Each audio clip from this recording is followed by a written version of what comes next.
ரிஷபராசி ராகுதசை. இந்த ரிஷபராசிக்காரங்களுக்கு ராகுதசை நடக்குதா? அது எப்படி இருக்கும்? இந்த குரு வக்கர நிவர்த்திக்கு பிறகு சனியுடைய பயிற்சிக்கு பிறகு ரெண்டுமே ஒரு நல்ல பயிற்சி தான். ஏன்னா பொதுவாக பார்த்தீங்கன்னாக்கா நல்ல அமைப்பில் வந்து உட்காடுறாங்க. குரு வக்கரமாக இருந்தார், வக்கர நிவர்த்தி ஆகி ஒரு ஸ்டாண்டர்டான பொசிஷனில் இருக்கார். அவருடைய பலன்களை அவர் நேரடியாக கொடுப்பார். சனி பகவான் வந்து மீன ராசிக்கு வாக்கிய பஞ்சாங்கப்படி திருக்கணித பஞ்சாங்கப்படி வந்து பயிற்சியாகி வந்து வக்கரமாகி அது நிறைய முன்ன பின்ன இருந்ததுனால இப்போ வாக்கிய பஞ்சாங்கப்படி இப்போ வந்து மீன ராசிக்கு நிலையான இடத்துல வந்து உட்காந்து, அதாவது ராசிக்கு 11ஆம் இடத்துல அந்த இடத்துல இருந்து உங்களுக்கு பலன்களை கொடுக்க போகிறார். இது தசாபுத்தி ரீதியாக நிறைய பேர் பாதிக்கப்பட்டிருக்கலாம். அதான் நிறைய பேர் கஷ்டப்படுறவங்க இருக்காங்க ரிஷபராசியில். ஏன்னா ரிஷபத்துக்கு வந்து 7.5 சனி கிடையாது, அஷ்டம சனி கிடையாது. ஆனால் நிறைய பேர் கஷ்டப்படுறாங்க, சொல்ல முடியாத கஷ்டத்துலலாம் இருக்காங்க. அவங்களுக்கெல்லாம் என்ன காரணம், எதுக்காக இதுமாரி கஷ்டப்படுறாங்க? நல்லா இருக்கிறவங்களும் இருக்கிறாங்க, இல்லைன்னு சொல்ல. நல்லா இருக்கிறவங்க வந்து நல்லபடியாக அந்த வீடியோ பார்த்துட்டு போயிடுவாங்க. அப்படியா, சரி ஓகே நல்லா இருக்கு அப்படின்றதுனால. இதில் முக்கால்வாசி பேர் கஷ்டப்படுறவங்க தான். ஒரு 25% பேர் வந்து ஓரளவுக்கு நல்லா இருக்கலாம். முக்கால்வாசி பேர் வந்து பொருளாதார பிரச்சனைகள், இன்னொன்று வந்து திருமண வாழ்க்கையில் ஒரு சில பிரச்சனைகள். இப்போ பொருளாதாரமே நல்லா இருக்கும், ஆனால் திருமண வாழ்க்கையில் ப்ராப்ளத்தை கொடுத்துருக்கோம். தொழில் நல்லா இருக்கும், திருமண வாழ்க்கையில் ப்ராப்ளத்தை கொடுத்துருக்கோம். திருமண வாழ்க்கை ரொம்ப சந்தோஷமாக இருக்கும் ஒரு சில பேருக்கு, ஆனால் தொழில் சரியாக அமைஞ்சிருக்காது, இல்லை தொழிலில் கடன் பிரச்சனை அது மாதிரி. இன்னொன்று வந்து பார்த்தீங்கன்னாக்கா மணி லாக்காக வருது. சுற்றி இருக்கக்கூடிய நபர்கள் யாரும் சரியில்லாமல் இருக்கிறது. வேலையில் கூட உயர்வு இல்லாமல் இருக்கிறது. உயர்வுன்னாக்கா ஒரு ப்ரொமோஷன் கிடைக்கல, ஒரு இன்க்ரிமெண்ட் கிடைக்கல, ஒரு வளர்ச்சி கிடையாது. என்னத்துக்கு தான் அப்படி இருக்கிறோம்னே தெரில அப்படின்ற மாதிரி நிறைய கஷ்டங்களை அனுபவிச்சுட்டு வரவங்களும் இருக்கிறாங்க. இதில் 75% பேர் இப்படி தான். 25% பேருக்கு தசாபுத்தி ரீதியாக ஒரு சுப தொடர்பில் ராகுதசெல்லாம் சூப்பராக கொடுக்கும். நல்லா வெளிநாடு வேலை, நல்ல டிஜிட்டல் சேலரி, இங்கே இருந்தால் கூட உள்நாட்டில் இருந்தால் கூட டிஜிட்டல் சேலரி. ஏன்னா படிச்சிடறாங்க நல்லா. படிப்புங்கிறது ரொம்ப முக்கியம். மெயினாக வந்து பார்த்தீங்கன்னாக்கா கஷ்டப்பட்டு நீங்கள் படிச்சிட்டிங்கன்னா உங்களுக்கு என்ன பிடிக்குமோ அதை படிங்க. இந்த ராசிக்கு இந்த படிப்பு தான் படிக்கணும்னு கிடையாது, எல்லாமே படிக்கலாம். எல்லாமேனாக்கா அடுத்த ஒரு 30 வருஷத்துக்கு பிறகு இந்த நாடு எப்படி இருக்கும், விஞ்ஞான வளர்ச்சி எப்படி இருக்கும், அட்லீஸ்ட் ஒரு 10 வருஷத்துக்கு பிறகாவது நம்ம யோசிப்போம். 10 வருஷத்துக்கு பிறகு டிஜிட்டல் உலகம் எப்படி இருக்கும், என்ன மாதிரியான வளர்ச்சிகளை கொடுக்கும், அதுக்கேற்ற மாதிரி நம்ம படிச்சுட்டு அதை வந்து நம்ம அனலைஸ் பண்ணி படிச்சுட்டு ஒரு ஸ்டாண்டர்டான ஒரு இடத்துல உட்காந்துட்டுன்னு வச்சுங்களேன். அந்த இடத்துல தான், அதாவது இருக்கிற இடத்த பொறுத்து கஷ்டம். ஒரு ரொம்ப ஏழ்மையில் கஷ்டப்படுறதுக்கும் பணக்காரனாக வந்து கஷ்டப்படுறதுக்கும் வித்தியாசம் இருக்குது. அது மாதிரி வலிங்கிறது கொஞ்சம் கம்மியாக இருக்கும், கஷ்டங்கிறது கொஞ்சம் கம்மியாக இருக்கும். அதுக்கு படிப்பு அப்படிங்கிறது முக்கியம். அதனால் படிச்சுட்டு ஒரு நல்ல லெவலுக்கு உட்காந்துருவாங்க. ஆனால் அவங்களுக்கும் கஷ்டம் கொடுக்கும். எந்த கிரகம் பாதிச்சிருக்கோ, எந்த கிரகம் வந்து சனி பார்வையில் மாட்டுதோ, அப்படி இல்லை மறைவு ஸ்தானத்தில் இருக்கோ, அது சம்பந்தமான அந்த காரகத்துவம் பாதிக்கப்படும். மணி லாக் ஆகும், பரவாயில்ல அது வந்துடும். அது மாதிரி ஒரு தைரியத்தை கொடுக்கும். எப்படியாவது வாங்கிடலாம், எப்படியா அதுக்கு ஒரு காரணம் இருக்கும். நம்ம தேவையில்லாமல் எடுத்துகிட்டு போயிட்டு ஒரு ஷேர் மார்க்கெட்டில் போட்டிருப்போம், அப்போ லாக் ஆயிடுச்சு. அது வந்து தேவையில்லாத வேலை தானே, வேறு வழி இல்லை, அதுலேருந்து மீண்டு வந்துடுவீங்க. இன்னொன்று வந்து பார்த்தீங்கன்னாக்கா ஒரு தொழிலில் போட்டிருப்பீங்க, அது வந்து வளர்ச்சிக்காக தான் போய் தொழிலில் போட்டிருப்பீங்க, அது போயிருக்கும். அது வந்து அதுலேருந்து ஒரு மனசு வந்து தேர்த்திக்கிட்டு வந்துடலாம். இந்த படிப்பே இல்லைன்னா ஒரு மூட நம்பிக்கையில் போவீங்க. தேவையில்லாமல் அந்த சூனியை வைக்கிறது அது இதுன்ட்டு செய்வேனே. இல்லைனாக்கா இது வந்து எனக்கு கஷ்டத்துலேயே இருக்கிறேன் சார், நான் வந்து முன்னுக்கு வரனா என்ன பண்ணுறது, அவங்க வந்து ஏதோ ஒரு மந்திரம் பண்ணி அதை பண்ணுறேன் இதை பண்ணுறது காசை பிடிங்கன்னு ஏதோ பண்ணுவாங்கன்னு வச்சிங்களேன். இது மாதிரி நிறைய, அப்படி இல்லைனாக்கா நிறைய மூட நம்பிக்கைக்குள்ளே போகிறது.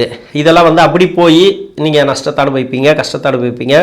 மைண்டு வந்து ஒரு இதில் இருக்காது. இது மாதிரிலாம் இருக்குது. அதுதான் படிப்புக்கும் படிக்காததுக்கும் வித்தியாசம் இருக்குது. தன்னம்பிக்கை கொடுக்கும் படிப்புங்கிறது. எப்பவுமே படிப்பு அப்படிங்கிறது என்னென்னா ஒரு நிலையில் கூட்டு போய் உட்கார வச்சிடும், உங்களை ராஜா மாதிரி வாழ வைக்கும். அது மாதிரி இருக்கிறவங்களுக்கு, அது மாதிரி நல்ல வேலையில் வந்து கஷ்டப்படுறவங்களும் இருக்கிறாங்க. அது கஷ்டங்கிறது வேறு வழியில் வரும். ஒருத்தருக்கு திருமண வாழ்க்கையில் வரலாம், ஒருத்தருக்கு வந்து பண கஷ்டம் வரலாம். அதாவது முன்ன பின்ன ஒரு நாள் இருக்கும், ஒரு நாள் எல்லாம் இருக்கும். அந்த இல்லாமல் இருக்கிற டைம் தான் நம்ம கஷ்டப்படுவோம். இந்த டைம் வருமானம் இல்லாமல் இருக்கே, அப்போ அதுக்கு உண்டானது நம்ம செய்ய ஆரம்பிப்போம். இப்போ ராகு தசை அப்படின்னா உங்கள் சுய ஜாதகத்தில் இந்த ராசிக்கு வந்து நட்பு கிரகம் சொல்லக்கூடிய, அதாவது இந்த ராசிக்கு நட்பு கிரகம்னா ரிஷபத்துக்கு வந்து புதனோட வீடு நட்பு கிரகம். அது மட்டும் இல்லாமல் சனியோட வீடு நட்பு கிரகம். இந்த ராசிக்கு வந்து சனி பகவான் வீடு நட்பு கிரகம். சுக்கிரனோட வீடு நட்பு கிரகம். அதே மாதிரி இது மாதிரியான கிரகங்கள் அந்த நட்பு கிரக வீட்டில் இருந்து தசை பண்ணுச்சுன்னா உங்களுக்கு அந்த நட்பு கிரக தசை சூப்பராக இருக்கும். அதே பகை கிரக வீட்டில் அமர்ந்து தசை பண்ணால், இப்போ பகை கிரகம் அப்படின்னாக்கா இந்த சுக்கிரனோட வீட்டுக்கு பகை கிரகம் அப்படின்னா குருவுடைய வீடு. அங்கே ஒரு 2 வீடு இருக்குது, மீனம் தனுசு. அது மட்டும் இல்லாமல் சூரியன் சந்திரன் வீடு. இன்னொன்று இவரோட வீட்டே கூட 6ஆம் இடத்துல உட்கார்றது, அது மாதிரி இருக்குதுன்னு வச்சுங்களேன். இது மாதிரி இருந்தாலும் கஷ்டத்தை கொடுக்கும். செவ்வாயோட வீடு, இது மாதிரி நியூட்ரல் அப்படின்னு சொல்லக்கூடிய செவ்வாயோட வீடு, அந்த மாதிரியான இடங்கள்ல இந்த ராகு பகவான் வந்து தசை பண்ணிச்சுன்னா 7.5 சனி காலகட்டத்தில் கஷ்டத்தை கொடுக்கும். சரி, நட்பு கிரக வீட்டிலே இருக்கு சார், ஆனால் நான் கஷ்டப்படுறேன். அப்போ நட்பு கிரகம்னு சொல்லக்கூடிய இப்போ புதனோட வீட்டில் இருந்தால் அந்த புதன் மறைவு ஸ்தானத்தில் இருக்கும், அதாவது ராகு பகவானுக்கு மறைவு ஸ்தானத்தில் இருக்கும். இல்லை ராகு கேதுவோட, அதாவது ஆப்போசிட்டில் வந்து கேதுவோட மாட்டியிருக்கும், இல்லை ராகுவோட கூட மாட்டியிருக்கலாம். ஆட்சி பெற்றிருந்தா கூட அந்த காரகத்துவம் பாதிக்கப்படும்.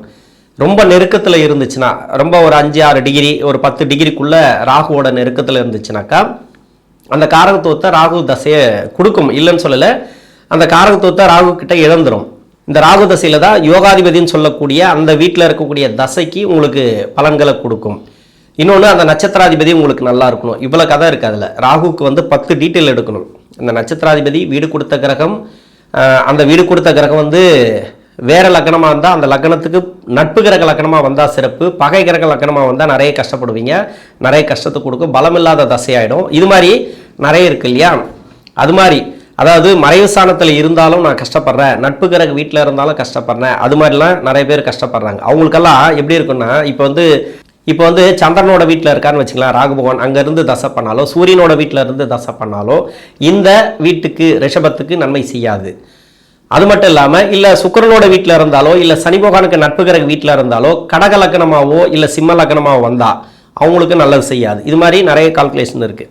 இது மாதிரி இருக்கிறவங்களுக்கு கஷ்டப்பட்டு வருவீங்க. இது வந்து எப்படி இருக்கும், ஏன் இந்த கஷ்டத்தை கொடுக்குது, இதுக்கு என்ன பண்ணலாம்? இப்போ வந்து இந்த 11ஆம் இடத்துல இருக்கக்கூடிய சனி என்ன பலன்களை கொடுக்கும்? 3ஆம் பார்வையா உங்க ராசியை பார்க்குறார், 7ஆம் பார்வையா ராசிக்கு 5 பார்க்குறார், அதாவது சனி பகவான்.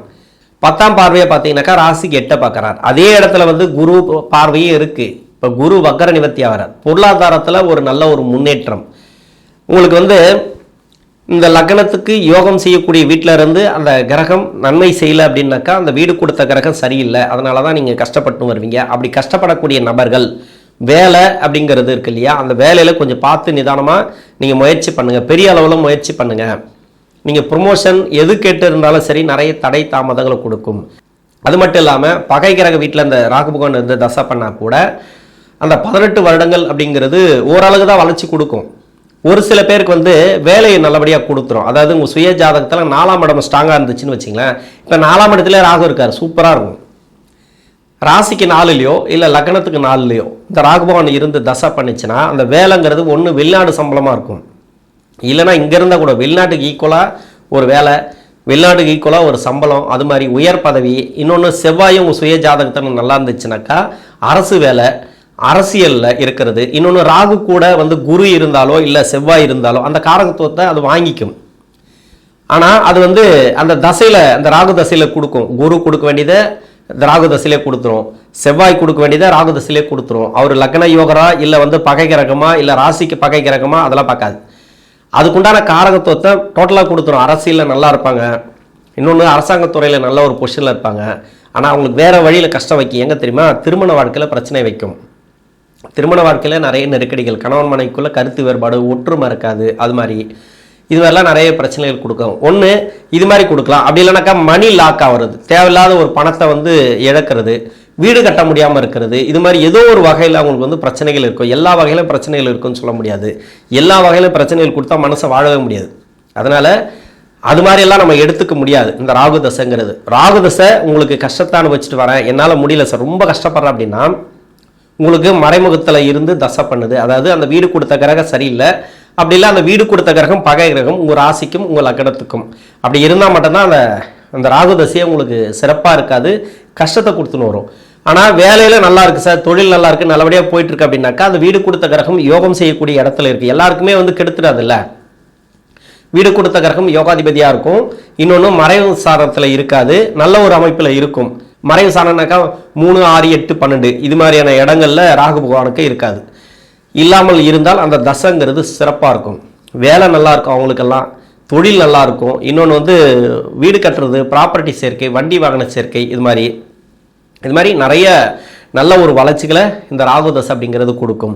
இப்போ பொருளாதாரம் சொல்லக்கூடிய 2ஆம் இடத்துல குரு வக்கர நிவர்த்தியாக வர்றாருனாக்கா இப்போ பணம் வரணும் அப்படின்னு யாரெல்லாம் நினச்சிட்டு இருக்கீங்களா, பணம் வரும். அதாவது நிலுவையில் இருக்கக்கூடிய பணம் லாக்காக இருந்ததுனாக்கா, இங்கே கொடுத்து வரலனாக்கா அதெல்லாம் வரும். நிறைய பணம் வரக்கூடிய வாய்ப்புகள் அதிகமாக இருக்குது. கடன் பிரச்சனை தீரும். மெயினாக வந்து பார்த்தீங்கன்னாக்கா கடன் பிரச்சனை தான் நிறைய பேருக்கு இருக்குது. தொழில் ரீதியாக நிறைய தொழிலெல்லாம் வந்து இன்வெஸ்ட்மெண்ட் பண்ணி நிறைய போலங்க, ரொம்ப வளர்ச்சி கொடுக்காம நிறைய தடை தாமதங்களாக இருக்குனாக்கா இப்போ கிளியர் ஆகும் உங்களுக்கு. ஏன்னா சனியை வந்து ஒரு நல்ல பொசிஷனில் உட்காந்துட்டாரு. இதன் பிறகு பார்த்தீங்கன்னாக்கா உங்களுக்கு ராகுதசையோட எஃபெக்ட்டுன்றதை விட ஒரு நல்ல ஒரு வளர்ச்சி, அதாவது கோச்சார ரீதியாக உங்களுக்கு சுப கிரகங்கள், யோகம் செய்யக்கூடிய கிரகங்கள் உங்களுக்கு நல்லாவே இருக்குது அப்படின்னு எடுத்துக்கலாம். அது மட்டும் இல்லாமல் திருமண வாழ்க்கையில் யாருக்கெல்லாம் பிரச்சனை இருக்குது, கணவன் மனைக்குள்ளே ஒரு சில பேர் வந்து வீட்டுக்குள்ளே வந்து பேசாமல் இருப்பாங்க, ஆளுக்கு ஒரு ரூமில் இருப்பாங்க, ஆளுக்கு ஒரு அவங்க பாட்டு வருவாங்க போவாங்க சமைப்பாங்க சாப்பிடுவாங்க, இப்படி தான் இருக்கும். பேச்சுலர் லைஃப் மாதிரியே இருப்பாங்க கணவன் மனைவியும், எதுலையுமே சேராமல் இருப்பாங்க. இது மாதிரி இருக்கிறவங்களுக்கெல்லாம் நல்ல ஒரு மாற்றங்கள் இந்த காலகட்டங்களில் உண்டு. பரவாயில்ல, இப்போத்துக்கு இந்த ராகுதசை அப்படிங்கிறது சிறப்பு. யாரெல்லாம் கஷ்டப்பட்டீங்களோ ராகுதசையில் உங்களுக்கு நல்லாயிருக்கும். உடல் ஆரோக்கியம் நல்லாயிருக்கும், மன ஆரோக்கியம் நல்லாயிருக்கும், ஆன்மீகம் சார்ந்து நல்ல ஒரு முன்னேற்றத்தை கொடுக்கும். இந்த ராகுதசையில் முதல் 12 வருஷம், பின்னாடி 6 வருஷம், 18 வருஷத்தில் முதல் 12 வருஷத்தில் இருக்கிறவங்களுக்கு நல்லபடியாக போயிட்டுருக்கு, பரவாயில்ல அப்படின்னாக்கா நல்லபடியாக போகும், ஒன்றும் பிரச்சனை இல்லை. பின்னாடி 6 வருஷத்தை நம்பாதீங்க. எந்த ஒரு காலகட்டத்திலையும் நல்லபடியாக போகுதுன்னா போட்டோம், தப்பு இல்லை, போயினே இருக்கும். அந்த பின்னாடி 6 வருஷத்தில் தொழில் செய்யக்கூடிய நபர்கள் ரொம்ப கவனமாக பண்ணணும். அது மட்டும் இல்லாமல் உங்களுக்கு மணி விஷயத்தில் கொஞ்சம் கவனமாக இருங்க. ஷேர் மார்க்கெட்டெல்லாம் வந்து கொஞ்சம் பார்த்து இன்வெஸ்ட்மெண்ட் பண்ணுங்கள். தொழில் மாற்றணும், வேலை மாற்றணும் அப்படின்னாக்கா சுய ஜாதகத்தை செக் பண்ணுறது இந்த காலகட்டங்களில் நல்லது. ராகுவை பொறுத்த வரைக்கும் ராகு மாதிரி கொடுக்குற கிரகம் எதுவுமே கிடையாது, அந்த அளவுக்கு வளர்ச்சிகளை கொடுக்கும். அதனால் உங்களுடைய வயசுக்கு, அதாவது எந்த வயசில் வந்தாலும் சரி, 20 வயசுக்கு மேலே 38 வயசு வரைக்கும் என்ன மாதிரியான அமைப்பில் இருந்தாலும் சரி, உங்களுக்கு வந்து இந்த ராகு தசைங்கிறது நல்ல ஒரு வளர்ச்சிகளை கொடுக்கும். நன்றி.